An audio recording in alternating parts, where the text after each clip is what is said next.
Hello दोस्तों, my tube channel AN math class में आपका स्वागत है। आज की क्लास में हम पढ़ने वाले हैं क्लास 8 का मैथ।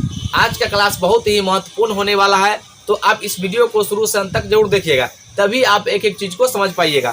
खास करके उन दोस्तों के लिए है जो बिहार प्राथमिक शिक्षक का तैयारी करें, उनके लिए बहुत ही महत्वपूर्ण क्लास होने वाला है। तो आइए अब हम शुरू करते हैं। यहाँ पर सबसे पहले आपको समझना है परिमेय संख्या। परिमेय संख्या इसको हम इंग्लिश में कहते हैं रैशनल नंबर। रैशनल नंबर जो अध्याय में जो टॉपिक है हम उसी अध्याय में पढ़ाएंगे। ये परिमेय संख्या डिफिनेशन कहता है वह संख्या जो p बाई क्यू के रूप में लिखा हो, जो p बाई क्यू के रूप में लिखा हो और q बराबर नॉट इक्वल टू 0, यानी q जो है 0 के बराबर नहीं होना चाहिए और p और q पूर्णांक होना चाहिए। p और q क्या होना चाहिए? पूर्णांक। यहाँ पर कोई आपसे पूछे क्या एक परिमेय संख्या है? हाँ, 100% है। 0 भी परिमेय संख्या है। 1/2 माइनस 1/4 ये सभी क्या है? ये सभी परिमेय संख्या के उदाहरण है। यहाँ पर ये सब बात तो हमको पढ़ा चुके हैं, एक बार रिकॉल कर देते हैं। यहाँ पर आपको जानना है योज तत्समक। योज तत्समक हम आपका ज्यादा समय नहीं लेंगे। योज तत्समक क्या होता है? तो योज तत्समक कहता है कि कोई भी संख्या होगा, कोई भी संख्या, उसमें अगर हम 0 को जोड़ते हैं, मान लीजिए 5 है, इसमें 0 को जोड़ दिए तो क्या मान बदल गया? नहीं ना बदला है, तो हम कहेंगे 0 जो है इसका तत्समक है संख्या का। इसके बाद आता है 1 का गुणात्मक तत्समक। गुणात्मक तत्समक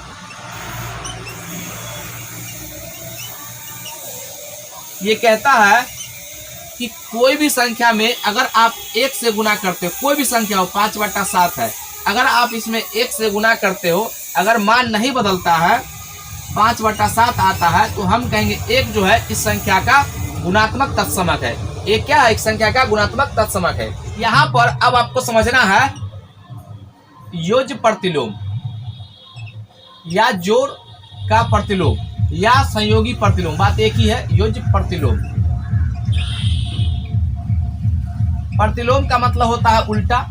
अगर कोई संख्या है, मान लीजिए 5 है, तो इसमें कौन सी राशि जोड़ देता है कि जोड़ने पर ये शून्य मिल जाए, तो इसका विपरीत उल्टा जोड़ना पड़ेगा। तो इसी को बोलते हैं योज प्रतिलोम या जोड़ का प्रतिलोम। शून्य आ गया ना, तो हम कहेंगे यह एक दूसरे का योज प्रतिलोम है।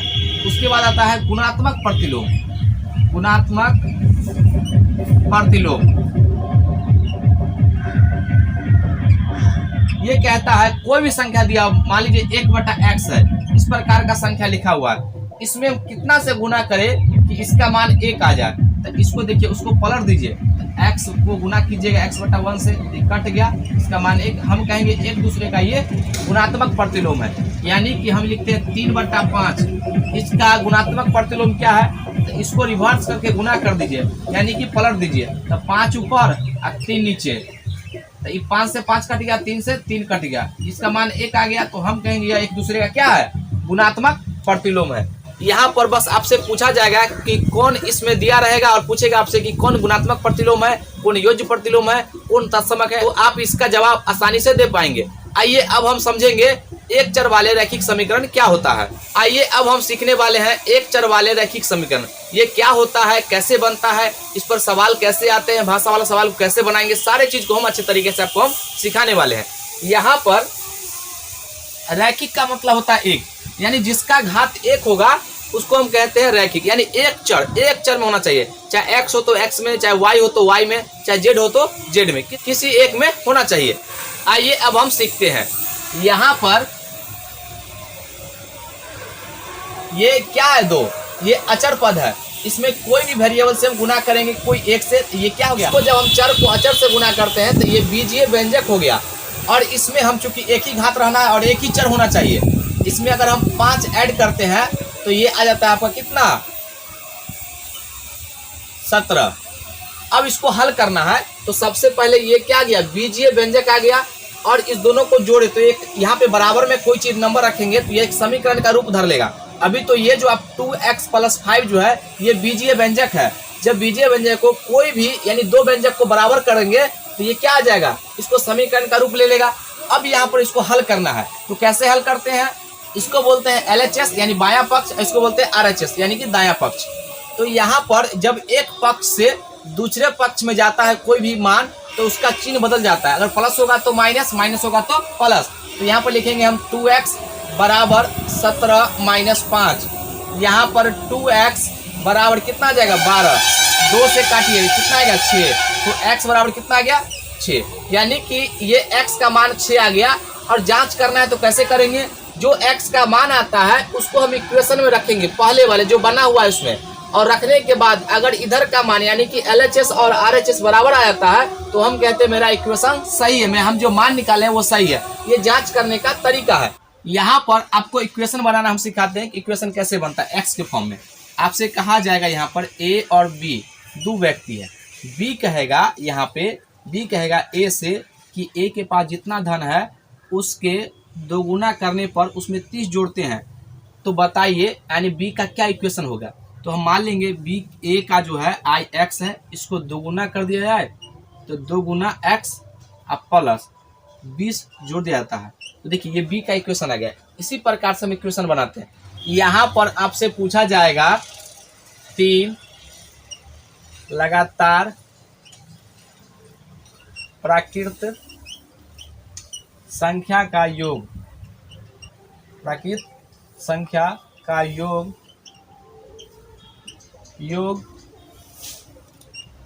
33 है, तो पहली संख्या ज्ञात करें। पहली संख्या ज्ञात करें, कैसे ज्ञात करेंगे, तो देखिए 3 लगातार कहा है ना, तो किससे कंपेरिजन कर रहा है, सबसे पहला को हम मानेंगे x, यानी पहली संख्या x, दूसरी संख्या x प्लस 1 लगातार कहा, 3 लगातार प्राकृतिक संख्या, और तीसरी संख्या कितना हो जाएगा x प्लस 2। पहले इसमें जोड़े 1 तो x प्लस 1, इसमें 1 जोड़ेंगे तो x प्लस 2। अब कह रहा है कि तीनों का योग जो 33 है अकॉर्डिंग टू क्वेश्चन, यानी सबको जोड़ दीजिए। तो यहाँ पर x प्लस 1 और प्लस x प्लस 2 बराबर कितना आ गया 33। देखिए x तो कितना हो जाएगा 3x, देखिए 1 और 2 कितना हो जाएगा 3 बराबर 33। ये 3 इसमें से घट जाएगा, इधर जाएगा तो बराबर के इस जाता है तो चिन्ह बदल जाता है। 3x बराबर 33 माइनस 3, तो यहाँ पर 3x बराबर कितना आ जाएगा 30, 3 से का 3 दहाई के 30, तो इसलिए x का मान कितना आ गया 10। तो अब बताइए यहाँ पे x का मान 10 आया है, तो क्या पूछा पहली संख्या कितना आ गया 10। अगर दूसरी संख्या पूछता तो 10 और 1 11, तीसरी संख्या पूछता तो 10 2 12। यही 3 प्राकृतिक संख्या जिसको जोड़ने पर 33 आता है। इसके बेस पर आप जैसा सवाल कहेगा वैसे बना सकते। अगला सवाल यहाँ पर इस प्रकार से पूछा जाएगा, कहेगा कि एक त्रिभुज है, त्रिभुज के तीनों कोण का अनुपात जो है अनुपात के रूप में देगा। कहेगा कि तीनों कोण A अनुपात कोण B अनुपात कोण C बराबर 2:3:5 है। तो तीनों कोणों का मान ज्ञात कीजिए, इसका मान और इसका मान। तो यहाँ पर देखिए इसको निकालने के लिए, अनुपात को हटाने के लिए हम कोई भी अल्फाबेट के लेटर से गुना करते हैं तो अनुपात हट जाता है। तो इसमें हम गुना करेंगे, हम मान लेते हैं k से गुना करते हैं, तो a बराबर 2k हो जाएगा, b बराबर 3k और कोण c बराबर कितना हो जाएगा 5k। अब यहाँ बताइए एक त्रिभुज के तीनों अंतर कोणों का योग कितना होता है 180 डिग्री, हम पढ़ के आ चुके हैं। तो यहाँ पे जोड़ेंगे हम 2k प्लस 3k और प्लस 5k बराबर कितना हो जाएगा 180 डिग्री। 180 डिग्री जोड़िए, 3 2 5 और 5 10, यहाँ पर हो जाएगा 10k बराबर 180 डिग्री, 0 से 0 कट जाएगा, k का मान कितना आ गया 18 डिग्री। अब यहाँ पर k का रखिए गुना के रूप में है, तो 2 गुना 18 डिग्री तो कितना हो जाएगा 36 डिग्री। यहाँ पर 3 गुना 18 डिग्री तो कितना हो जाएगा 18 3 54 डिग्री, और 5 गुना 18 डिग्री तो कितना हो जाएगा 18 पंचे 90 डिग्री। अब देख लीजिए तीनों को जोड़िएगा तो ये 180 हो जाएगा। तो इस प्रकार से सवाल पूछ जाएंगे। अगर आपको आयत में पूछना होगा तो कैसे पूछेगा, कहेगा एक आयत है, इसके लंबाई और चौड़ाई का अनुपात जो है L अनुपात B जो दिया गया है ये 5:4 दिया गया है, ये 4 दिया है। और इसका परिमिति है, इसका पेरीमीटर जो है, इसका पेरीमीटर आपको दिया गया है 36 मीटर। तो बताइए L और B का लंबाई क्या है। इसका क्षेत्रफल भी पूछ सकता है। तो पहले हम देखिए यहाँ पर, तो यहाँ पर आप लिख लीजिएगा, माना लंबाई जो है यानी कि इसके अनुपात को हटाने के लिए कोई भी अल्फाबेट के लेटर से गुना कर सकते हैं। तो कितना हो जाएगा 5K, और चौड़ाई कितना हो जाएगा 4K, ये हो गया। अब यहाँ पर क्या करना है, पेरीमीटर पूछा है। तो बताइए आयत का परिमाप क्या होता है, 2 इंटू लंबाई प्लस चौड़ाई। ये हम पिछले वीडियो बता चुके हैं। तो यहाँ पर हम लिखेंगे 2 इंटू लंबाई प्लस चौड़ाई। देखिए तो लंबाई कितना है 5K, चौड़ाई कितना है 4K, बराबर कितना है, देखिए परिमाप को परिमाप के बराबर करते हैं तो ये हो जाएगा आपका 36 मीटर। तो यहाँ पर काटेंगे 2 से तो कितना हो जाएगा 18, ये 18 हो जाएगा। तो हम लिखेंगे 5 और 4 9, 9 के बराबर कितना हो जाएगा 18। तो 9 से 9 दूना 18, इसलिए K का मान कितना आ गया 2। अब यहाँ पर देखिए K का मान 2 आया है। तो यहाँ पर रखेंगे 5 गुना 2 बराबर कितना हो गया 10, 4 गुना 2 बराबर कितना हो गया 8। ये सभी देखिए, ये सभी में क्या है, ये मीटर में आया है, याद रखिएगा। चूंकि मीटर में कटा है तो मीटर में आएगा, ये मीटर में आएगा। अगर यहाँ पर से आपको अगर क्षेत्रफल पूछेगा तो दोनों गुना कर दीजिए। इसका एरिया कितना हो जाएगा, अगर एरिया पूछेगा तो हमको लंबाई और चौड़ाई तो पता चल गया। तो एरिया क्या होता है L इंटू B होता है, लंबाई गुना चौड़ाई। तो L कितना है 10 मीटर और चौड़ाई कितना है 8 मीटर, गुना कर दीजिए। 10 8 कितना हो जाएगा 80 मीटर स्क्वायर। एरिया का यूनिट जो होता है मीटर स्क्वायर में होता है और परिमाप का जो यूनिट होता है मीटर में होता है। यहाँ पर हम आपको एक एज वाला कंसेप्ट समझाना चाहते हैं, उससे सवाल बनता है।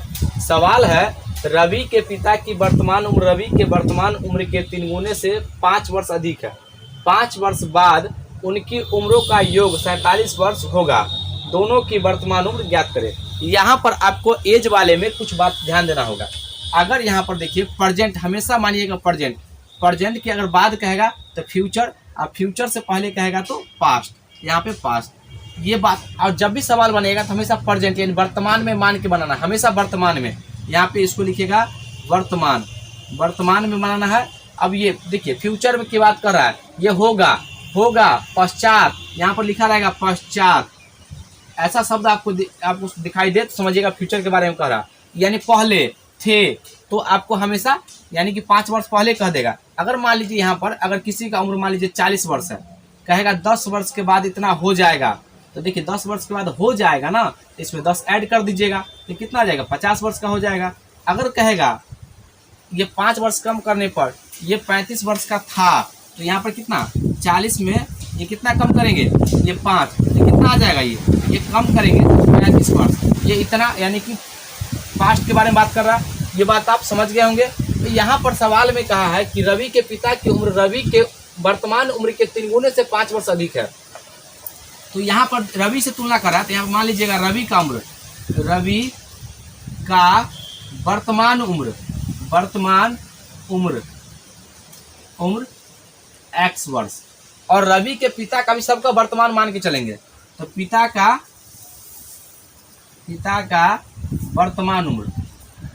वर्तमान उम्र कितना हो जाएगा, x का 3 गुना करने पर और 5 जोड़ दिए, तो यानी कि ये रवि के पिता का उम्र आ गया।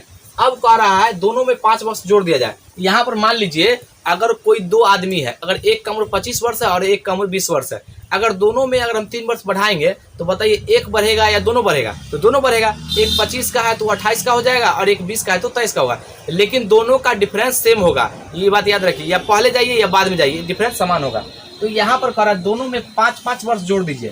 कह रहा है 5 वर्ष के बाद इतना होगा, तो इसके 5 वर्ष ऐड करेंगे तो कितना होगा x + 5, और इसमें जो है ये यहाँ पर प्लस, इसमें ऐड करेंगे 3x + 5, ये 3x + 5 में फिर 5 वर्ष इसको ऐड करना पड़ेगा ना, अलग अलग अब दोनों का योग जो है 47 वर्ष हो गया है। अब हल कर लेंगे तो देखिए कितना हो जाएगा, ये x plus 5 plus 3x plus 10 बराबर 47। देखिए कितना हो जाएगा 4x ये प्लस 15 बराबर 47। घटा लीजिए 4x बराबर 2 और ये 3 32 होगा, 4 8 32। x का मान कितना गया 8, तो यानी कि x का माना गया 8। तो रवि का उम्र कितना है 8 वर्ष और उनके पिताजी का उम्र कितना है, तो 8 रखेंगे यहाँ पे, तो 8 त्रिक 24 और 24 5 29। ये रवि के पिता का उम्र कितना हो जाएगा 29 वर्ष। इस तरीके से हम एज वाले प्रश्न को बनाते हैं। इसी में एक कंसेप्ट आता है संख्या पर आधारित प्रश्न, उसको कैसे बनाएंगे। यहाँ पर आपसे पूछा जाएगा कि 2 अंकों की संख्या है, तो आप सबसे पहले इकाई अंक मानिएगा, इकाई अंक x, दहाई अंक क्या हो जाएगा y। तो संख्या कैसे बनाएंगे, तो दहाई को दहाई यानी 10 से गुना करेंगे, तो 10 गुना y अब प्लस x, इकाई को 1 से, तो कितना हो जाएगा 10y प्लस x। अब यहाँ पर कहेगा अंकों को पलट दिया जाता है, तो पलटने पर जो संख्या बनेगा, यानी पलटने पर प्राप्त संख्या कितना हो जाएगा। देखिए x के स्थान पे y और y के स्थान पे x चला जाएगा, 10x अब प्लस y हो जाएगा। ये आपका इसको कहेगा पलटने पर, इस प्रकार से बनेगा। यहाँ पर आपसे पूछा जाएगा कि प्राप्त संख्या और पलटने पर बनी संख्या दोनों का योग क्या होगा, दोनों का अंतर क्या होगा। अगर हमको योग पूछेगा, योग तो क्या होगा, दोनों को जोड़ देंगे, तो यहाँ पर हो जाएगा 11x प्लस 11y। अगर हमसे यहाँ पर पहले तो 11 कॉमन ले लेंगे, तो x प्लस y हो जाएगा।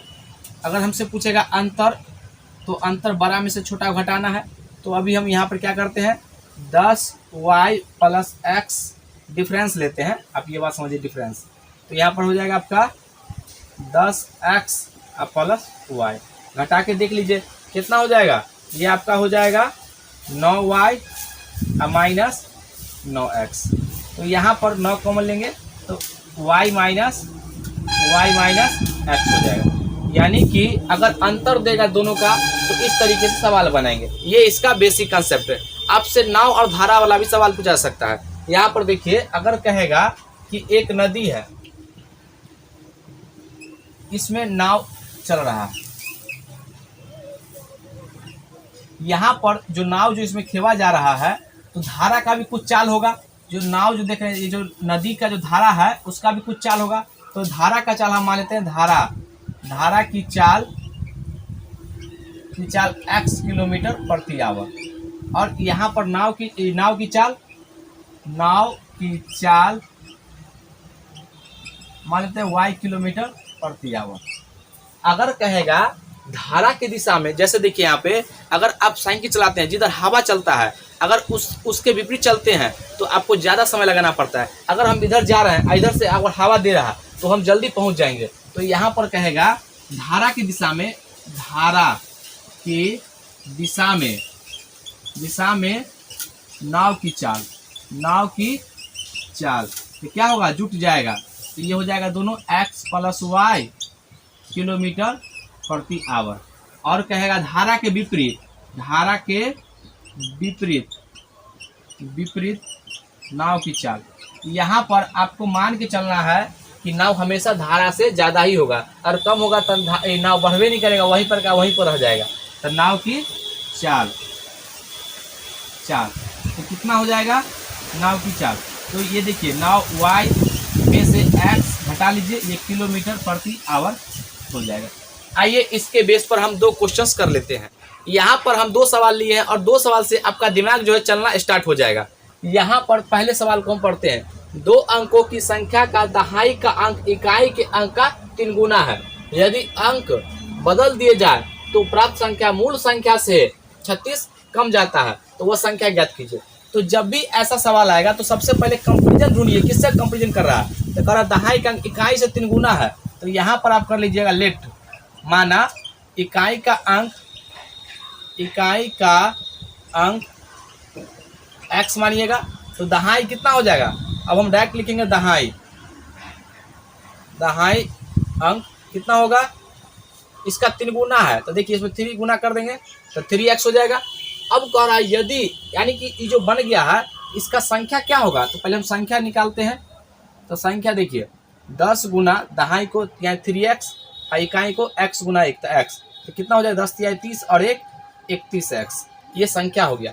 अब पलटने पर संख्या क्या आ जाएगा, पलटने पर संख्या, तो संख्या हो जाएगा देखिए ये x जो इसके स्थान पे आ जाएगा ये उधर चला जाएगा, तो 10 गुना x अब प्लस 3x, ये कितना हो जाएगा 10 और 3 13x, ये आपका ये पलटने पर संख्या आ गया और ये प्रारंभिक संख्या आ गया।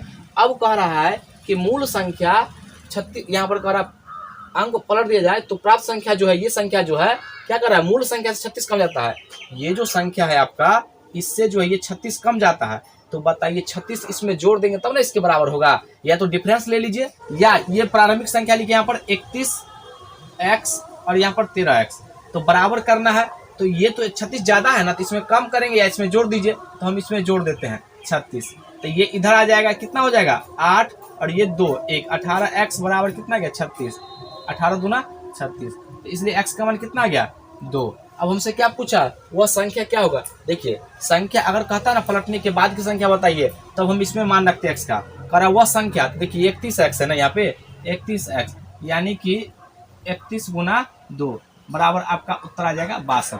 अगर हमसे पूछता कि पलटने के बाद की संख्या बताइए तो ये 13 गुना 26 हुआ था। अब हम अगले सवाल पे चलते हैं। यहाँ पर सवाल देखिए नाव धारा वाला है। एक नाव धारा की दिशा में एक घाट से दूसरे घाट, घाट समझते हैं ना, नदी के दोनों किनारे को, एक किनारे से वो किनारे जाते हैं उसको घाट बोलते हैं, तो घाट से दूसरे घाट तक जाने में 9 घंटे लगती है। धारा की विपरीत दिशा में यही दूरी 10 घंटे में पूरा करती है। यदि धारा की चाल 1 किलोमीटर प्रति आवर हो तो शांत जल में नाव की चाल क्या होगा। यहाँ पर नाव की चाल आप मान लीजिए x, नाव की चाल x किलोमीटर प्रति आवर माना। अब कहा धारा की दिशा में, यहाँ पे देखिए धारा की दिशा में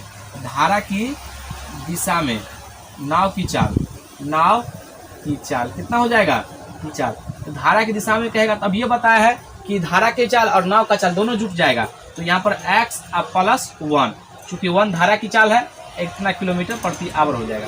और धारा के विपरीत कहेगा तो धारा के विपरीत क्या हो जाएगा, विपरीत नाव की चाल।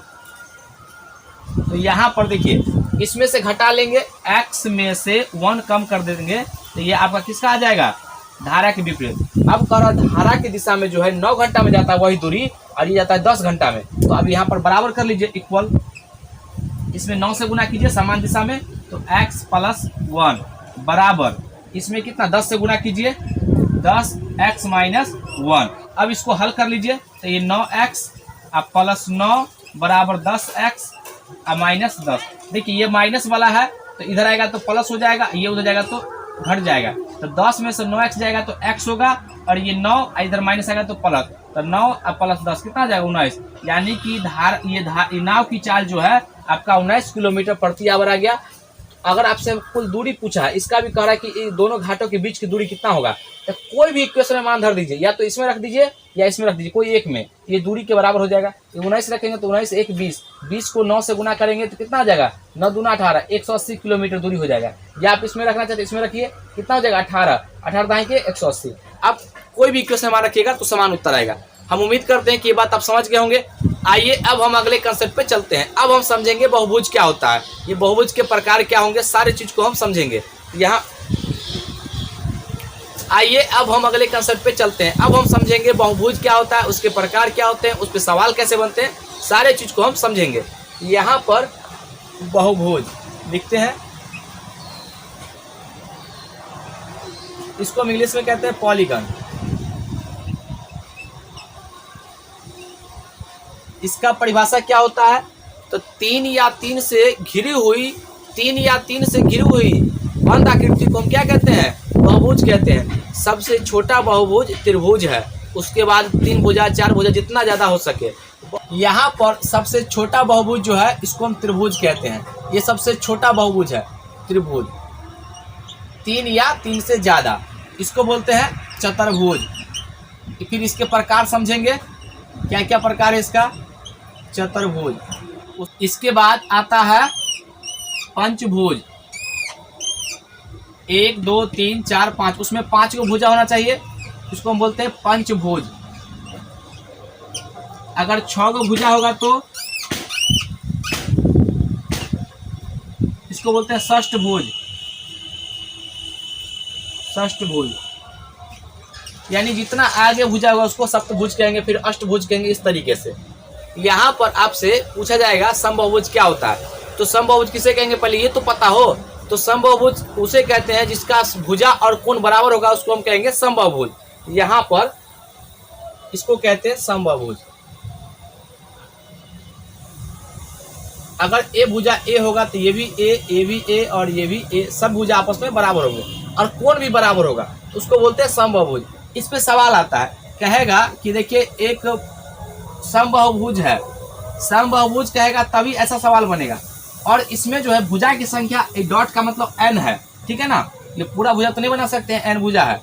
तो आपसे पूछा जाएगा कि n भुजा वाले बहुभुज के अंतः कोणों का योग कितना होगा। अगर भुजा देगा तो योगफल पूछेगा, अगर योगफल देगा तो भुजा पूछेगा। तो देखिए यहाँ पे पूछा जाएगा n भुजा वाले बहुभुज के अंतः कोणों का योग, अंतः कोणों का योग कितना हो जाएगा, n-2 इंटू 180 डिग्री। यहाँ पर आपसे कह देगा कि देखिए एक बहुभुज है जिसके अंतः कोणों का योग 1440 है। हम मान लेते हैं एक बहुभुज जिसका अंतः कोणों का योग जो है, हम लिखते हैं n भुजा वाले समबाहुभुज के अंतः कोणों का योग, अंतः कोणों का योग 1440 डिग्री है। तो भुजा की संख्या बताए, भुजा की संख्या ज्ञात करें। तो कैसे निकालेंगे भुजा की संख्या। तो सबसे पहले यहाँ पर देखिए योगफल को योगफल के बराबर करेंगे, योगफल को योगफल के बराबर। तो यहाँ पर लिखेंगे n-2 फार्मूला लिखिएगा इंटू 180 डिग्री बराबर, ये योगफल कितना है 1440 डिग्री है। तो यहाँ पर एक शून्य शून्य कट जाएगा, 18 8 144 होता है। अब यहाँ पर n-2 बराबर 8, ये 2 उधर चला जाएगा। तो यहाँ पर n बराबर कितना हो जाएगा, 8 + 2 बराबर 10, यानी कि उस बहुभुज के भुजा की संख्या कितना रहा होगा 10, जिसका योगफल जो अंतः कोणों का योग 1440।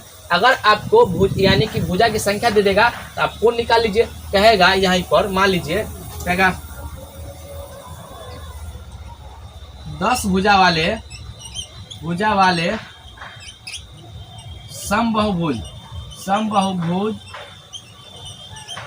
के अंतः कोणों का योग, अंतः कोणों का योग कितना हो जाएगा। तो यहाँ पर देखिए फार्मूला होता है n-2 इंटू 180 डिग्री। यहाँ पर 10 रखिएगा, 10 कितना हो जाएगा 8 18 144। यहाँ पर अगर आपसे पूछ देगा कि मान लीजिए यहाँ पर 12 का भुजा है, तो 12 का भुजा रहेगा तो कितना उत्तर हो जाएगा, यहाँ पर रखिएगा 12 में से कितना दूर जाएगा तो 10 को यानी 1800 डिग्री आपका उत्तर हो जाएगा। इस तरीके से समबाहुभुज पे सवाल बनता है। ये जो है बहुत इंपॉर्टेंट सवाल बनता है। यहाँ पर अगला सवाल इस प्रकार से पूछा जाएगा, कहेगा n भुजा वाले समबाहुभुज के बाह्य कोणों का योग कितना होगा। इसको कैसे निकालेंगे, यहाँ पर हम लिखते हैं n भुजा वाले समबाहुभुज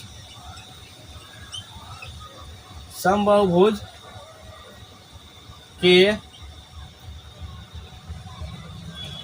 बाह्य कोणों का योग कितना होगा। तो याद रखिएगा ये हमेशा होता है 360 डिग्री, इसमें कोई चेंज नहीं होता है।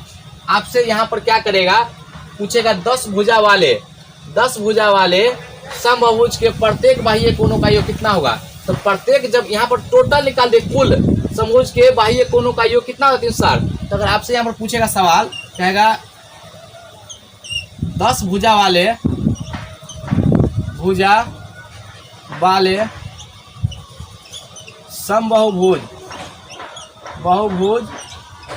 समभुज के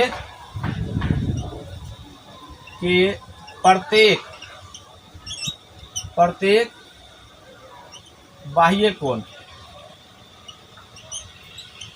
कितना, इधर टोटल दिया गया है ना, तो कहेगा ना, तो क्या करेंगे 360 लिखिएगा और जो भुजा यहाँ पर दिया गया इससे भाग दे दीजिएगा 10 से, तो यानी कि प्रत्येक यानी बाह्य कोण कितना आ जाएगा 36 डिग्री। ये आपका उत्तर आ जाएगा। बाह्य कोण समझते हैं ना, इस प्रकार से ये बाह्य कोण, ये जो बाहर में बनता है कोण इसको बोलते हैं बाह्य कोण। ये बाह्य कोण यानी कि जितना भुजा रहेगा उतना बाह्य कोण बनेगा, इस प्रकार से। यानी कि जितना, अगर मान लीजिए 6 पूछ देता, अगर 6 भुजा देता तो कितना था 6 6 36 यानी 60 डिग्री का बनता, 60 60 60 60 60 बनता, ठीक है ना। तो यहाँ से आपको यही सवाल पूछा जाएगा। यहाँ पर 2 बातें आपको और सीखना है, एक होता है उत्तल बहुभुज, एक होता है अवतल बहुभुज। तो उत्तल बहुभुज क्या है, तो देखिए सभी आकृति जो है ना उत्तल बहुभुज है। जो अंदर देखिए, इसका विकर्ण ऐसे मिला सकते हैं, इसका विकर्ण ऐसे, इसका विकर्ण ऐसे, इसको बोलते हैं उत्तल बहुभुज, यानी कि उत्तल बहुभुज। अगर अवतल कहेगा तो कैसे इसका पहचानिएगा, तो इस प्रकार से दिया जाएगा। देखिए यहाँ पर A B C और D और ये O है। तो देखिए इसका जो है विकर्ण आप जब मिलाइएगा तो बाहर इसको मिलाइएगा तो बाहर से मिलेगा ना, जखनते बाहर से मिल गया समझिए यह अवतल है। क्या है ये, अवतल है, अवतल बहुभुज। जितना भी हो गया चतुर्भुज, ठीक है ना, चतुर्भुज पंचभुज षष्ठभुज सभी जो है क्या है अब उत्तल बहुभुज है। लेकिन ये जो बाहर से जब मिलेगा इस प्रकार का, देखिए इसको मिलाइए, डॉट लाइन से इसको मिलाइएगा, ये बाहर से दिया गया है तो इसको हम बोलते हैं अवतल बहुभुज। आइए अब हम अगले कंसेप्ट पे चलते हैं। अब हम समझेंगे चतुर्भुज के बारे में, चतुर्भुज कितने प्रकार के होते हैं, उसके क्या गुण है। तो सबसे पहले हम समझते हैं समलंब के बारे में। समलंब इसको हम इंग्लिश में कहते हैं ट्रेपेजियम।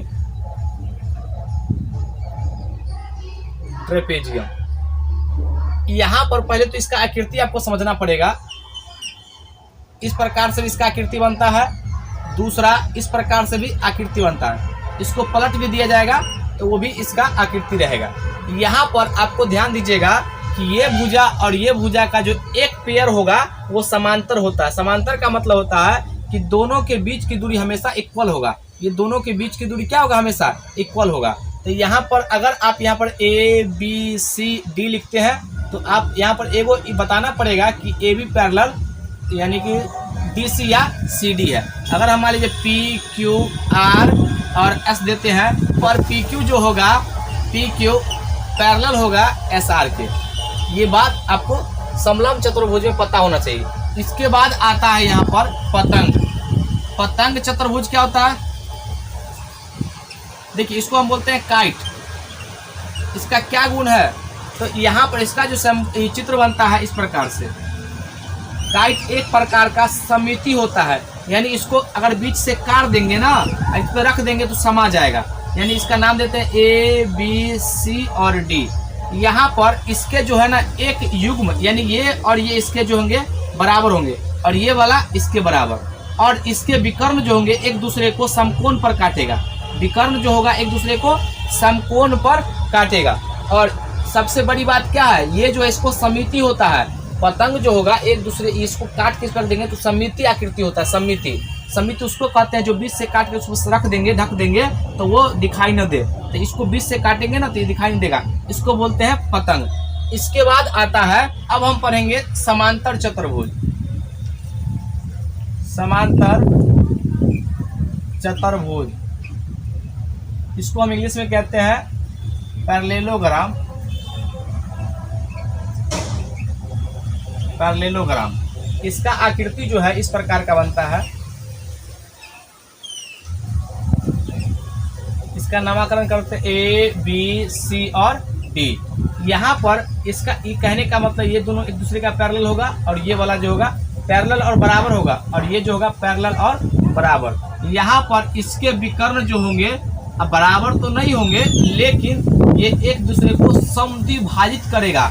समद्विभाजित का मतलब होता है अगर जितना मीटर का ये होगा उतना ही मीटर का ये होगा, और ये अलग मीटर का होगा। ये 4 गुना लकीर, इसका मतलब इसका माप अलग होगा, तो इसका भी माप क्या होगा, अलग होगा।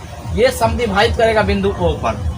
और यहाँ पर एक साथ ही साथ बात याद रखिएगा, अगर कोई भी विकर्ण, अगर मान लीजिए ए और मान लीजिए पूरा इसका क्षेत्रफल 40 है, अगर विकर्ण इसको AC बांटता है, अगर पूछा जाएगा आपको ABC का क्षेत्रफल, तो उसका आधा होता है, ये आधा एरिया, ये भी आधा एरिया। तो इस प्रकार इसका ये कंसेप्ट है, इसका पूरा गुण है। अब हम पढ़ेंगे समचतुर्भुज। समचतुर्भुज यहाँ पर लिखेंगे इसको इंग्लिश में रोम्बस। समचतुर्भुज देखिए नाम से स्पष्ट हो रहा है, सम मतलब बराबर होता है, तो सभी भुजा आपस में क्या होंगे, बराबर। सभी भुजा बराबर होंगे, A B और C, ये D। इसको जब विकर्ण इसके अलग अलग होंगे, बराबर नहीं होंगे विकर्ण, लेकिन यहाँ पर इसके विकर्ण जो होंगे समकोण पर समद्विभाजित होगा, समकोण पर समद्विभाजित करेगा। यानी कि यहाँ पर ये 90, ये भी 90, ये भी 90 और ये भी 90। समकोण पर समद्विभाजित मतलब अगर पहले तो 90 डिग्री काटेगा, उसके बाद जितना ये लंबाई होगा उतना ही ये लंबाई होगा, ये बिंदु O से, और इसका जितना लंबाई होगा उतना ही ये लंबाई ये होगा। तो ये बात आप ध्यान दीजिएगा, सिर्फ आपको फिगर को समझना है यहाँ पे। इसके बाद अब आते हैं हम आयत पर।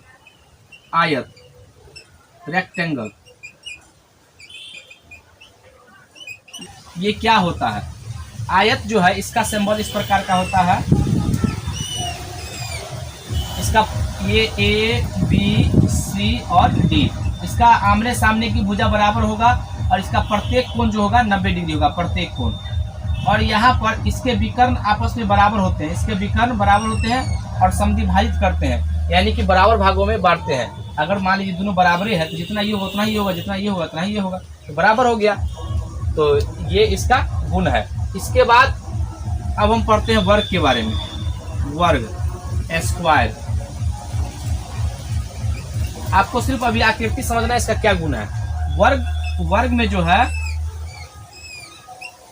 यानी सभी भुजा आपस में इक्वल होंगे, यानी ए होगा तो ये भी ए होगा, ये भी ए होगा और ये भी ए होगा। इसके विकर्ण बराबर होते हैं, इसके विकर्ण बराबर होते हैं, और ये भी जो है ना समकोण पर समद्विभाजित करता है, समकोण पर समद्विभाजित करता है। इसके विकर्ण जो होंगे समकोण पर समद्विभाजित करेंगे, और सभी जो यानी प्रत्येक कोण जो होगा 90 डिग्री का होगा। इसका प्रत्येक कोण कितना होगा, 90 डिग्री का। ये इतना आपको पता होना चाहिए इसके बारे में। आइए अब हम अगले कंसेप्ट पे चलते हैं। अब हम समझेंगे आंकड़ों का प्रबंधन, उसमें कैसे सवाल बनते हैं, उसका क्या कंसेप्ट है, सारे चीज को हम समझते हैं। यहाँ पर इसमें पहले पढ़ेंगे हम सिंगल दंड आलेख, उसके बाद डबल दंड आलेख। यहाँ पर देखिए इधर जो है 0 से स्टार्ट होगा, 0, 10, 20, 30, 40, 50, 60, इस तरीके से ये ऊपर 10 के एवरेज में बढ़ता जाएगा। यहाँ पर नीचे जो है ग्राफ बनाते हैं, ये ग्राफ इस प्रकार से बनेगा समान लंबाई का, इसको बोलते हैं सिंगल दंड आलेख। ये बराबर दूरी मोटाई पर होना चाहिए।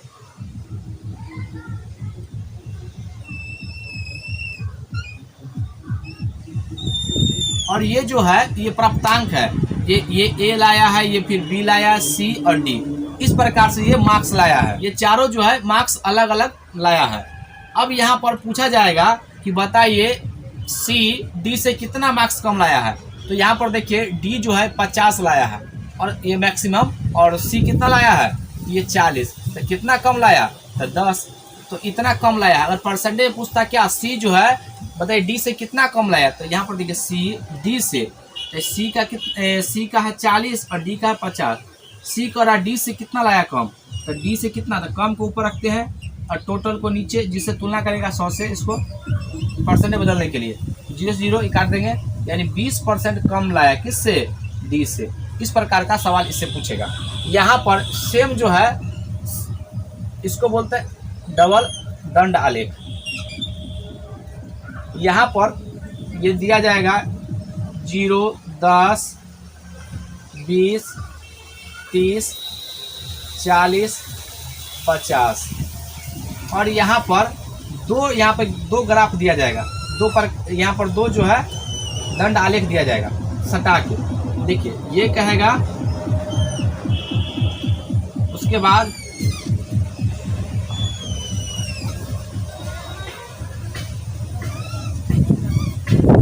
यहाँ पर इस तरीके से, चूंकि हमको आपको समझाना है,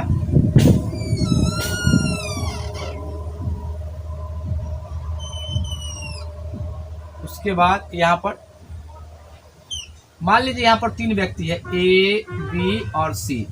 ये जो है एक तो पहला वाला जो है ये, इसको हम रंग देते हैं, ये 6 माही एग्जाम है और वाइट वाला जो है बरसमाही एग्जाम है। ये 6 महीना पर एग्जाम दिया है और ये जो वाइट वाला है 1 साल पे। तो पूछा गया है कि बताइए A जो है B से 6 माही एग्जाम में कितना % कम लाया है।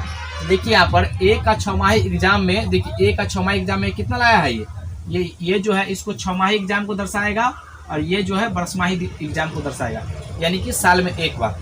तो बताइए 6 माही एग्जाम में A कितना लाया है 20 और B जो है 6 माही एग्जाम में कितना लाया है 30। तो कितना ये A जो है B से कितना कम लाया है, तो 10 ऊपर रखेंगे और B से तुलना कर रहा है तो यह नीचे और 100 से मल्टीप्लाई। तो ये इसको भाग देंगे 100/3 तो 33 सही 1/3% कम लाया है। यहाँ पर आप तुलना कर सकते हैं कि बताइए A जो है पहले मार्क्स जो लाया था 6 माही एग्जाम में 20, अब लाया है 10, तो कितना कम गया है, तो 10 अंक में कम गया, परसेंटेज में कहेगा तो 50% कम गया है। इस तरीके से हम डाटा का जो है हम तुलना करते हैं। इसी को बोलते हैं सिंगल दंड आलेख, इसको बोलते हैं डबल दंड आलेख। अब हम सीखेंगे अवर्गीकृत डाटा को वर्गीकृत करके कैसे सवाल बनता है। आइए हम समझते हैं।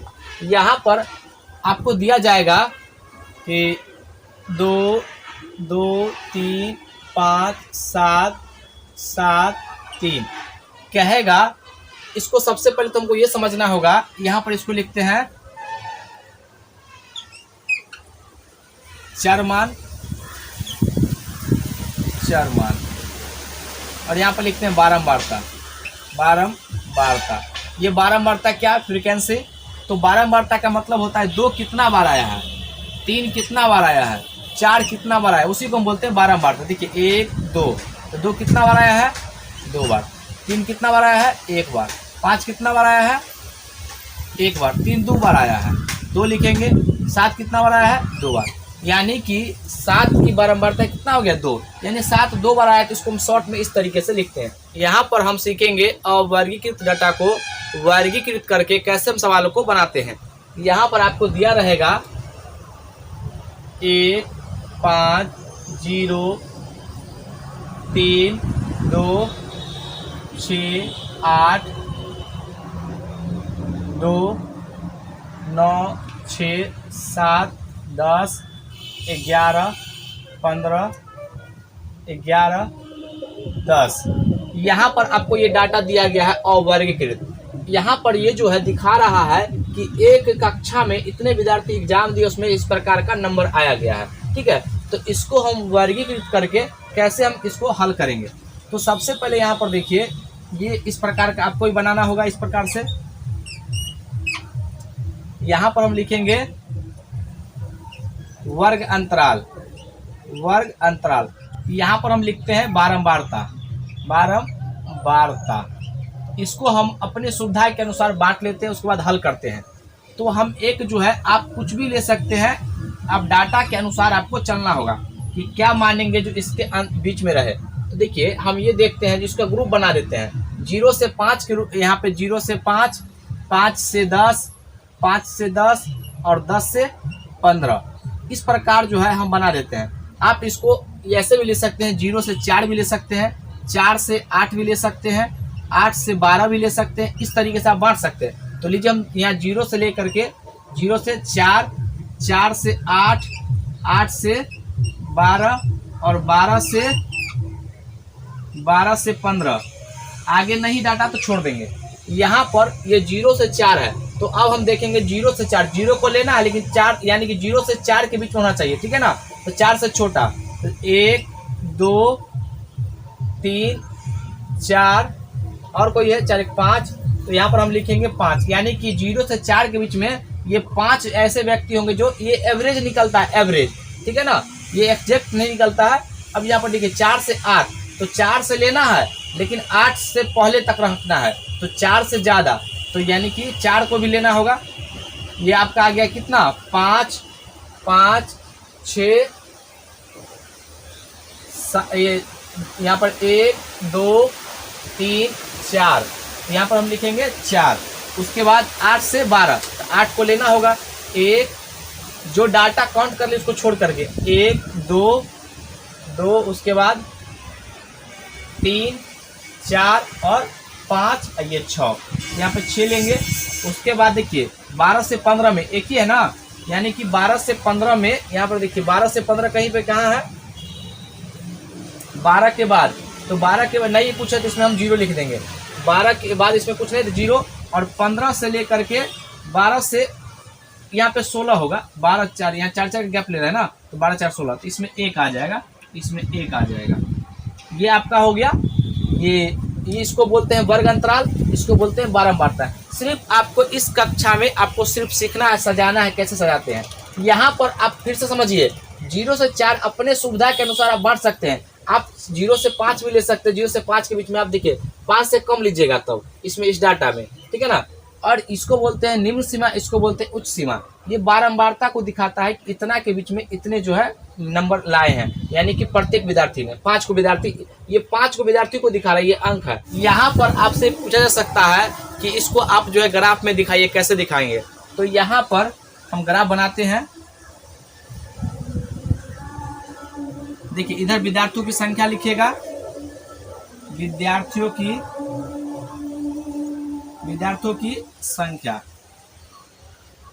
संख्या, और इधर लिखेंगे हम जो प्राप्तांक लाया है, सो प्राप्तांक। तो यहाँ पर लिखेंगे 0 4, ये जो है टाइम इंटरवल जो है, क्लास इंटरवल, वो लिखिएगा। ये जो क्लास इंटरवल लिखिएगा, यहाँ पे लिखेंगे 4, ये 8, ये 12 और ये 16, यहाँ पे लिख दिए हैं। यहाँ पर हम विद्यार्थियों की संख्या लिखेंगे 5 10, ये 15। अब यहाँ पर ग्राफ बनाना है, तो 0 से 4 के बीच में जो है, 0 से 4 के बीच में, तो ये जो कितना लाया है, 5 को विद्यार्थी लाया है, इस प्रकार से। उसके बाद 4 से 8 के बीच में कितना है, तो 4, इससे जस्ट छोटा यहाँ तक होगा, इससे। उसके बाद कहा है 8 से 12 के बीच में क्या हुआ है, देखिए 5 जस्ट बड़ा, इस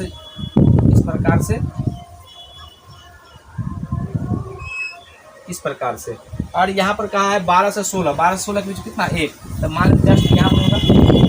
तो इस तरीके से हम इसको दिखाते हैं, इसको हम आयत चित्र भी कहते हैं। अब हम समझेंगे पाई चार्ट क्या होता है, उस पर सवाल कैसे बनते हैं, और उसको हल करने का सबसे बेस्ट तरीका क्या है। यहाँ पर हम 2 चार्ट बनाते हैं।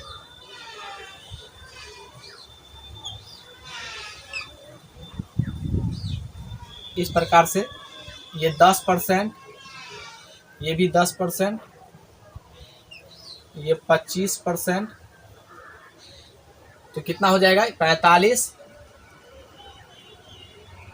30%, तो 75, और ये 25%, ये 25% हो गया।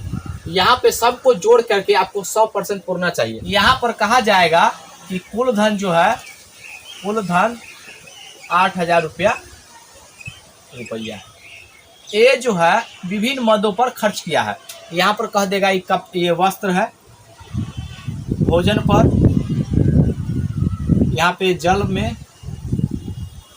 ये आपका हो गया ट्रैवल, घूमने में, और ये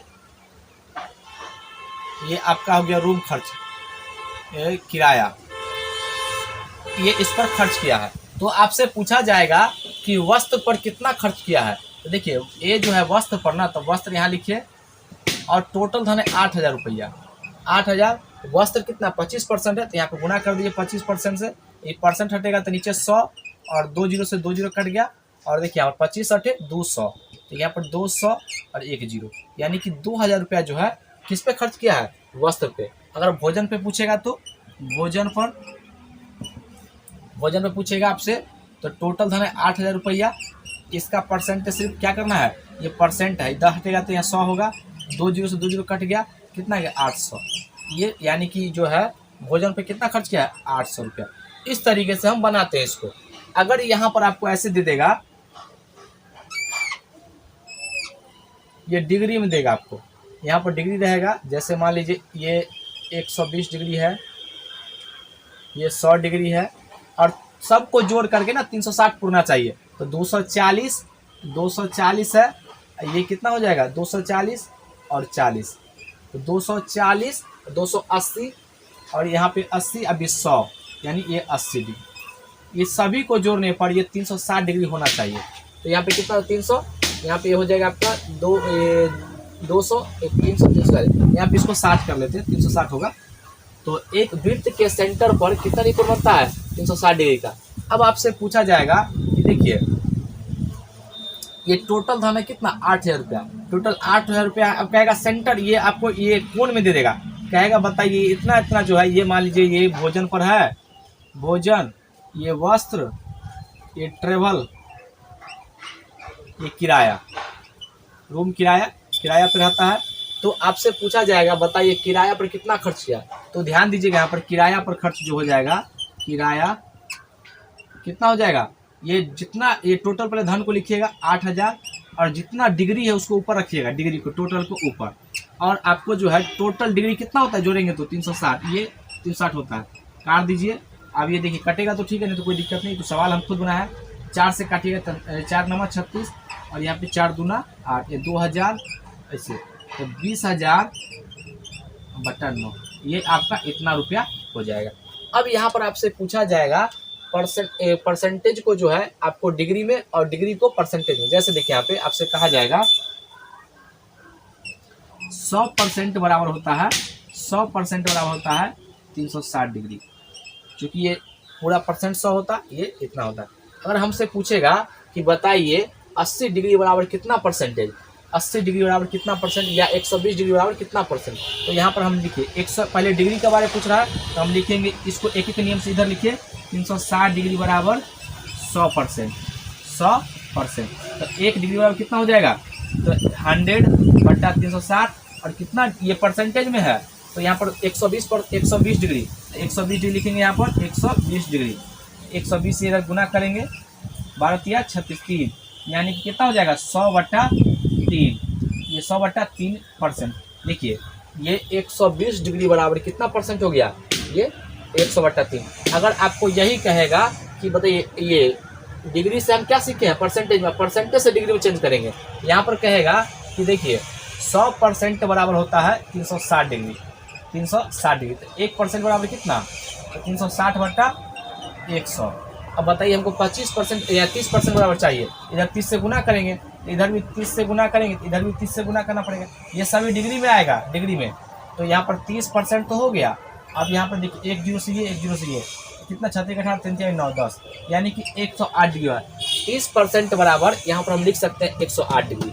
तो इस तरीके से परसेंटेज को डिग्री में, डिग्री को परसेंटेज में हम चेंज कर सकते हैं। आपको इतना ही बेसिक सवाल पूछा जाएगा।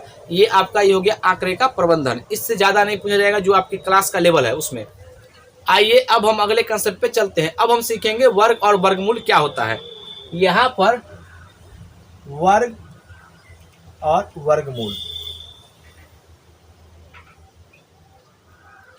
देखिए यदि कोई नंबर है उसको हम 2 बार गुना करते हैं तो वह उस संख्या का वर्ग हो जाता है। जैसे देखिए यहाँ पे 5 का स्क्वायर, यानी कि वर्ग, यानी 2 बार गुना करना होता है, तो 5 गुना 5 बराबर 25, ये वर्ग करना होता है। आपको कहेगा यहाँ पे बताइए 98 का स्क्वायर निकालिए, तो कैसे निकालेंगे, तो यहाँ पर इसका निकालने के लिए कुछ तरीका है, हम बता रहे हैं। देखिए आपको ये देखना है 100 से कितना कम है, ये 100 से कितना कम है, एक लाइन खींचना है। 100 से कितना कम है, 2 ना, 2 कम है, ये माइनस हो या प्लस से कोई फर्क नहीं पड़ता है। आप यहाँ 2 लिख दीजिए, स्क्वायर कर दीजिए। और यहाँ पर जितना कम होगा उतना ही कम कर दीजिए। तो 98 -2 ये कितना हो जाएगा, 98 में से 2 गया तो 96। और ये देखिए 4 आ गया ना, यहाँ पर कितना आया 4। लेकिन इसमें हमेशा 2 डिजिट लिखा जाता है, 2 डिजिट हमेशा 2 ही अंक लिखा जाएगा। अगर नहीं होगा तो एक 0 लगा देंगे अपने मन से और इसको हटा देंगे तो 96 0 4 हो जाएगा। यहाँ पर आपसे पूछा जाएगा 104 का स्क्वायर कितना होगा। तो देखिए ये बताइए 100 से कितना ज़्यादा है, तो 4 ज़्यादा है, तो 4 का स्क्वायर और जितना ज़्यादा उतना ही जोड़ दीजिए। तो कितना हो जाएगा 104 यहाँ +4 तो कितना हो जाएगा 108। 108 × 4 = 16। अब देखिए 2 डिजिट में 2 अंक में है तो अच्छा बढ़िया बात है, इसको छोड़ दीजिए, इसको हटा दीजिए, ये हो जाएगा 108 ये 16। अब देख लीजिए चेक करके इतना ही उत्तर आएगा। यहाँ पर आपसे पूछा जाएगा कि 216 का स्क्वायर क्या होगा। तो यहाँ पर 200 से कितना ज़्यादा है 16, तो 16 का स्क्वायर और जितना ज़्यादा उतना ही जोड़ दीजिए। तो 216 यहाँ पे 216 और +16। और एक बात ध्यान दीजिए, यहाँ पर 100 के आसपास था तो 100 गुना 1, देखिए यहाँ पर 100 गुना 1 करते थे। यहाँ पर 200 है, 200 के आसपास है तो यहाँ पर लिखेंगे 2 गुना 100। तो देखिए बेस तो हमें 100 को लेके चलना है, तो कितना से गुना करेंगे 2 से, तो यहाँ पर आपको 2 से गुना करना पड़ेगा। अगर यहीं पर 300 होता, ऐसे लिखा था 316, तो यहाँ पर 3 से गुना करते। अगर 400 होता तो 4 से गुना करते, यहाँ पे 4 से गुना करते। तो 16 गुना 32, 32 को 2 से गुना करेंगे तो 64 और यह 4 और यह इसका हो जाएगा 256। यहाँ पर तो 2 ही डिजिट लिखना है, यहाँ पर लिखेंगे 56 और ये 2 को ट्रांसफर कर देंगे इधर, तो 4 6 और 6 ये आपका उत्तर हो जाएगा। तो इस तरीके से हम निकालते हैं। अगर कमी वाला में कहेगा तो देखिए 198 का स्क्वायर, तो इस पर 2 डिजिट 2 यानी 200 से कितना कम है तो 2 का स्क्वायर और जितना कम होता है और कम कर दीजिए -2 और देखिए इसका बेस कितना है 2 से गुना करना पड़ेगा। तो ये आपको हो जाएगा 196, गुना करेंगे 196। अब एक बार लिख ही देते हैं 196 और 2 दूना 4। तो इसमें तो 2 डिजिट लिखना पड़ता है 0 लगा करके। और यहाँ पर देखिए 14 दूना 12, 19 दूना 38 39 और ये 0 4, ये आपका उत्तर हो गया। तो इस तरीके से जो है हम निकालते हैं इसका स्क्वायर। यहाँ पर अगर आपसे कोई पूछे 50 का स्क्वायर, 50 के आसपास, जैसे देखिए 52 का स्क्वायर निकालना है तो कैसे निकालेंगे। तो देखिए 50 से कितना ज़्यादा है 2 ज़्यादा है, तो 2 का स्क्वायर और जितना ज़्यादा उतना और जोड़ दीजिए तो कितना हो जाएगा, ये आपका हो जाएगा 54। इसको देखिए ये 100 से कम है ना, तो इसको आधा 1/2 से गुना करते हैं। इसमें 1/2 से गुना 1/2, 2 से काटेंगे तो 27। यहाँ पर देखिए 27 और यहाँ पर 4 आ जाएगा, 0 4 लिखेंगे, ये 0 4 हो गया। अगर आपसे पूछेगा 48 का स्क्वायर तो कितना लिखेंगे कैसे। यहाँ पर देखिए 50 से कितना कम है 2, तो 2 का स्क्वायर, यहाँ पर लिखेंगे 2 का स्क्वायर और जितना कम उतना और कम कर दीजिए तो कितना हो जाएगा 48 - 2 और यहाँ 1/2 से भाग देना है। यहाँ पर देखिए 2 दूना 4, 0 यहाँ पर 0 4 लिखेंगे और यहाँ पे देखिए कितना 46, 46 गुना 4 दूना 12, 4 दूना 8 1 9, यानी इसका उत्तर हो जाएगा 92 0 4। ये इसका उत्तर हो जाएगा। हम जो है वर्ग यानी वर्ग का जो है वीडियो डाल चुके हैं, अगर आप नहीं देखें तो उस वीडियो को देखिए, मेरे प्लेलिस्ट में जा करके वहाँ आपको मिलेगा। यहाँ पर आपको कुछ जो है जैसे कि आपसे पूछा जाएगा कि 5 का स्क्वायर क्या होता है, तो ये जो है आपको पूछा जाएगा 5 का स्क्वायर। देखिए जब भी 5 रहेगा लास्ट में तो उसका स्क्वायर आसान है। देखिए आप पहले तो 25 लिख दीजिए यहाँ पे। अगर आपको कहेगा 15 का स्क्वायर तो कुछ नहीं करना, देखिए 5 से पहले 25 लिख दीजिए और ये 1 में 2 1 जोड़िए तो 2 होगा और 2 को फिर 1 से गुना कर दीजिए तो कितना 2, यानी कि 35 का स्क्वायर कहेगा तो देखिए 5 का स्क्वायर 25, 3 में 1 जोड़िए 4, 4 तिहाई 12, स्वयं से फिर से गुना कर दीजिए। 45 का स्क्वायर कहेगा तो 5 25, आप 4 में 1 जोड़िए 5, 5 चौका 20। यहाँ पर आप बताइए ये आप व्याख्या में लिखते हैं 65 का स्क्वायर, तो 25 25 और 7 6 में 1 जोड़िए 7, 7 6 42। इस प्रकार से अगर आपसे पूछे 115 का स्क्वायर तो क्या होगा 25 25 और 11 में 1 जोड़िए 12, 12 को 11 से गुना कीजिए 132, यानी कि आपको 13,225, जिसके अंत में 5 होगा। हम इस तरीके से उसको हल करेंगे। यहाँ पर कुछ नंबर का स्क्वायर आपको पता होना चाहिए। जैसे देखिए यहाँ पे आपसे पूछा जाएगा ये 3 का स्क्वायर, 3 का स्क्वायर 9 होता है, डबल 3 दे देगा तो इसका स्क्वायर कैसे होगा, तो आप लिखिएगा 0 और 9, इधर 1 कम 8, इसमें 0 में 1 जोड़िए 1, 3 वो 3 रहेगा इसका स्क्वायर, तो 0 9, इसमें 1 कम कीजिए 8, इसमें 1 कम कीजिए 8, इधर 1 और 1, 4 गो 3 लिखिए इसका स्क्वायर, तो 0 9। देखिए इधर कै गो है 3 गो ना, तो इधर 8 8 8, इधर 1 1 1, ये हो गया। जब भी ऐसा कहेगा तो आप इसका निकाल सकते हैं। 6 का भी बस सेम रूल है। ये 6 का यहाँ पे 36 लिख दीजिए, डबल यहाँ पे 6 का स्क्वायर कहेगा तो कैसे लिखेंगे 36, इधर 1 कम 5, इधर 1 4, यहाँ पे 6 रहेगा स्क्वायर तो कैसे लिखेंगे 3 6, इधर 5 5, इधर 4 4। इस तरीके से आप लिखिएगा। अगर आपसे 9 का पूछेगा तो सेम रूल है इसका, तो 9 का स्क्वायर कितना होता है 81, डबल 9 रहेगा तो यहाँ पर लिखिएगा 81, इधर 1 कम 0, इधर 1 बढ़ा दीजिए 9, 999 रहेगा तो इसका स्क्वायर कहेगा तो यहाँ पे देखिए 0 81 होता है ना जी, 8 और 1, इधर 0 0 2, इधर और इधर यहाँ कितना हो जाएगा 9 9। ये आपका उत्तर हो जाएगा। अब हम समझेंगे वर्गमूल क्या होता है। वर्गमूल याद रखिएगा, किसी भी संख्या के अंत में अगर 2 आ जाए, 3 आ जाए, 7 आ जाए और 8 आ जाए तो वह संख्या का वर्गमूल हम नहीं निकाल सकते। या आप ऐसे भी कह सकते हैं, किसी भी संख्या के अंत में अगर कोई भी संख्या पूछेगा कि पूर्ण वर्ग है कि नहीं तो उसके अंत में 2 3 7 8 रहेगा तो वह पूर्ण वर्ग नहीं होगा। ये पहला बात। अगर कोई भी संख्या पूर्ण वर्ग होगा तो उसके अंकों का योग बोल रहे हैं, अंकों का योग 1 4 7 9 होना चाहिए। अगर अंकों का योग पूछे हैं 1 4 7 9 अगर हो गया तो समझिएगा वो पूर्ण वर्ग है। आप दोनों कंडीशन याद रखिएगा तो आसानी से हल हो जाएगा। अगर कोई भी वर्गमूल है दिया हुआ, मान लीजिए यहाँ पर वर्गमूल 5 6 7 8, इसका वर्गमूल निकालना है। एक मान लेते हैं 8, ये तो नहीं होगा लेकिन एक मान लेते हैं। अगर आपसे पूछेगा कि इसके अंकों की संख्या बताइए वर्गमूल होने के बाद, तो पहले देखिए 1 2 3 4 5 है ना, ऑर्डर रहेगा तो उसमें एक जोड़ करके आधा कर दीजिए, तब 1 के 5 में एक जोड़िए 6, 6 का आधा 3, यानी इसको वर्गमूल करके 3 अंकों की संख्या आएगा। अगर यहाँ पूछे 8 9 6 7 5 4 3, यहाँ पे 6 दो देगा। पूछेगा इसको बताइए वर्गमूल करने के बाद अंकों की संख्या कितना होगा, तो यहाँ पर देखिए 1 2 3 4 5 6 7 8, 8 सिर्फ आधा कर दीजिए 4, यानी वर्गमूल करने के बाद इसके अंकों की संख्या कितना आएगा 4। इस तरीके से हम निकालते हैं इसका। वर्गमूल को निकालने के लिए 2 विधि है, एक है भाग विधि और एक है दूसरा है अभाज्य गुणनखंड विधि। ये 2 तरीके से हम निकालेंगे। जैसे मान लीजिए यहाँ पे हमको दिया रहेगा ये 9801, इसका वर्गमूल निकालना है तो सबसे पहले इधर से 2 अंक पर रेकरिंग देंगे। अगर एक अंक बच जाएगा तो कोई बात नहीं है, लेकिन हम इधर से दाहिनी ओर से देते आएंगे और इसको इस तरीके से करेंगे।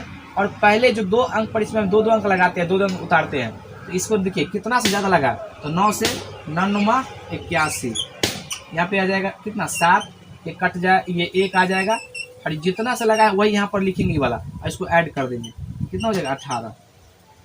ये 0 1 उतरेगा 2 अंक में और यहाँ पर देखिए कितना से लगा है, गुना करने पर यहाँ पे जो 1 आ जाए, या तो 1 से हो सकता है या 9 से हो सकता है, तो 9 से लगाएंगे। यहाँ पे 9 देखिए 9 81 का 1, 9 8 72, 8 80 और 9 8 17, ये आपका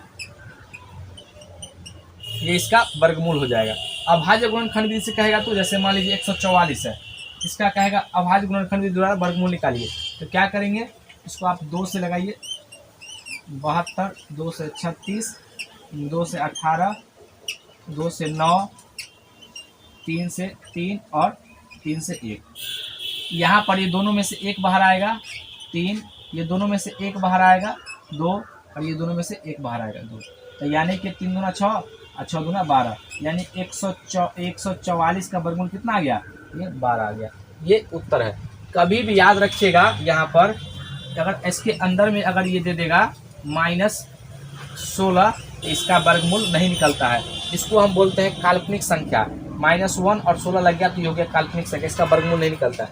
हाँ, आपसे पूछा जाएगा यहाँ पर देखिए 16 का, यहाँ पर ऐसे लिख देगा √ इतना, 16 का वर्गमूल ज्ञात कीजिए, वर्गमूल ज्ञात करें। तो याद रखिएगा यहाँ पर पहले से रूट दिया हुआ है और का वर्गमूल कह रहा है, तब यानी इतना रूट का वर्गमूल ज्ञात कीजिए। तो यानी कि इसका मतलब ये कह रहा है अंडर पहले तो 16 ही है, उसके बाद इसका ऐसे कह रहा है, तो यानी 16 का वर्गमूल 4 और 4 का वर्गमूल 2, ये आपका उत्तर हो जाएगा। ठीक है ना। अगर भाषा पहले तो रूट में दे दिया फिर भाषा में दे दिया, यानी 2 बार रूट पूछ रहा है। इस तरीके से आप इस बात को समझ गए होंगे। यहाँ पर आपसे पूछा जाएगा कि अगर कोई संख्या दिया है यहाँ पे देखिए 4 4 1, अगर ऐसे दे दिया, आप पूछेगा इसका वर्गमूल ज्ञात कीजिए। तो यहाँ पर आप देखिएगा इधर से 0 की संख्या अगर विषम होगा तो उसका वर्गमूल नहीं होगा, यानी कि वर्गमूल तभी होगा जब अंदर में 0 की संख्या सम होगा। और सम होने के बाद इसको छोड़ करके इसको देखिएगा ये वर्गमूल है कि नहीं। अगर वर्गमूल होगा, अगर सम होगा, इसका मतलब ये 4 गो है तो ये 2 गो आएगा बाहर में, ये इसका उत्तर हो जाएगा। यहाँ पर आपसे पूछा जाएगा, ये देखिए ये 144 है, इसका वर्गमूल क्या आएगा, ये सम आएगा कि विषम आएगा। तो अगर नंबर सम होगा इसका वर्गमूल भी सम होगा। अगर नंबर ऑड होगा, देखिए 361 होगा, ये ऑड है, इसका वर्गमूल भी ये ऑड आएगा। ये बात आप ध्यान रखिएगा। यहाँ पर अगर भाषा वाला सवाल पूछा जाएगा तो कैसे पूछेगा, आपसे पूछेगा कि देखिए ये 72 है, इसमें कौन सी छोटी से छोटी संख्या से भाग दिया जाए कि पूर्ण वर्गमूल हो जाए। तो यहाँ पर सबसे पहले ऐसे सवालों को अभाज्य गुणनखंड कीजिएगा। तो ये 36 हो जाएगा, 2 से 18, ये 2 से 9, ये 3 से लगाइएगा तो ये कितना आ जाएगा 3, और 3 से लगाइएगा तो 1। यहाँ पर करा छोटी से छोटी संख्या हटाने के लिए, तो देखिए ग्रुप देखिए पहले 1, ये दोनों ग्रुप मिल गया, ये दोनों ग्रुप मिल गया, ये नहीं है। अगर इसको हटा देंगे 2 को तो यह पूर्ण वर्गमूल हो जाएगा। इसमें ये भी पूछ सकता है कि बताइए इसमें कौन सी संख्या गुना कर दिया जाए जिससे यह पूर्ण वर्गमूल हो जाए। तो देखिए यहाँ पर सबका तो ग्रुप बन रहा है, इसी ग्रुप नहीं बना, 1 2 और गुना करना पड़ेगा। इसका उत्तर कितना हो जाएगा 2।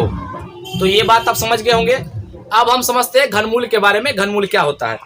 यहाँ पर देखिए पहले तो घन समझते हैं, और कोई नंबर 2 है तो इसका घन कहेगा तो 2 को 3 बार मल्टीप्लाई करना होता है, उसको हम घन कहते हैं। ये 8 हो गया। अगर पूछेगा 4 का घन तो यहाँ पर 4 गुना 4 गुना 4, ये इसका घन हो गया। अगर 11 का घन पूछेगा तो 11 गुना 11 गुना 11 बराबर कितना हो जाएगा 1331, इसका हो जाएगा कितना 64, ये घन हो गया। और घनमूल कहेगा तो जैसे देखिए यहाँ पर ये 27 है, इसका घनमूल कहेगा तो अभाज्य गुणनखंड भी दूरा निकालेंगे। यहाँ पर देखिए ये 27 है, 3 से लगाएंगे तो यहाँ पर कितना हो जाएगा 9, फिर 3 से 3 और यहाँ पर 3 से 1, यानी कि इसके यहाँ पर घनमूल में आपको 3 दिया जाएगा, ठीक है ना। इसके बीच में 3 रहेगा तभी घनमूल होगा, नहीं तो वर्गमूल आपको समझा जाएगा, नहीं दीजिएगा तो। इसका मतलब होता है 3 का मतलब होता है कि 3 समान संख्या में से एक को बाहर कर दीजिए। तो ये 3 गुना 3 गुना 3, अब 3 में से एक को बाहर करना है तो 3 उत्तर हो जाएगा। इसका घनमूल कितना होगा 3। यहाँ पर आपसे पूछा जाएगा ये 64 है, तो 64 का घनमूल यहाँ पर 3 दिया जाएगा, नहीं देगा तो समझना वर्गमूल, अगर दे दिया तो इसका घनमूल कितना आ जाएगा 4। ये जो इसका मतलब होता है, ये जो हटता है तो ऐसे लिखाता है। देखिए अगर आप समझना चाहते हैं तो ये 1/3। अब 64 को, ये जो 64 इसको ऐसे लिख सकते हैं जी 2 के पावर 6। अब घातांक करने का नियम तो आप पढ़े हैं, तो 2 के पावर यहाँ पर 6 और गुना ब्रैकेट हटता है तो गुना हो जाता है पावर 3, 3 दूना 6, यहाँ पर हो जाएगा 2 का स्क्वायर कितना हो जाएगा 4, इसका घनमूल हो गया 4। यहाँ पर आपसे पूछा जाएगा कि बताइए यहाँ पे 729 का घनमूल क्या होगा, तो आप कहेंगे 3 का मतलब होता है क्या, ये आपका इसको तोड़िएगा तो 9 हो जाएगा घनमूल इसका। अगर यहाँ पर पूछे, देखिए ऑड का घनमूल ऑड होता है, इवन का घनमूल इवन होता है।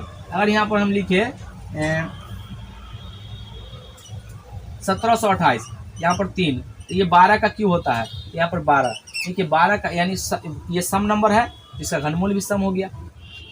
यहाँ पर आपसे पूछा जाएगा कि बताइए 216 का घनमूल क्या होगा माइनस में, तो यहाँ पर बताइए माइनस में घनमूल दे देगा तो घबराना नहीं है, माइनस का घनमूल होता है। यहाँ पर माइनस लिखिएगा और 6 को 3 बार गुना कीजिए, कितना होगा ये 216, यहाँ पर इसका हो जाएगा 6, यानी 6 ये नंबर है जिसको हम 3 बार गुना करेंगे तो माइनस में आ जाएगा। देखिए ना गुना करके, तो 6 को -6 गुना -6 गुना -6, ठीक है। 6 1 36, 36 किया कितना होता है 6 18 19 20 21 216, और देखिए माइनस माइनस प्लस और प्लस माइनस माइनस।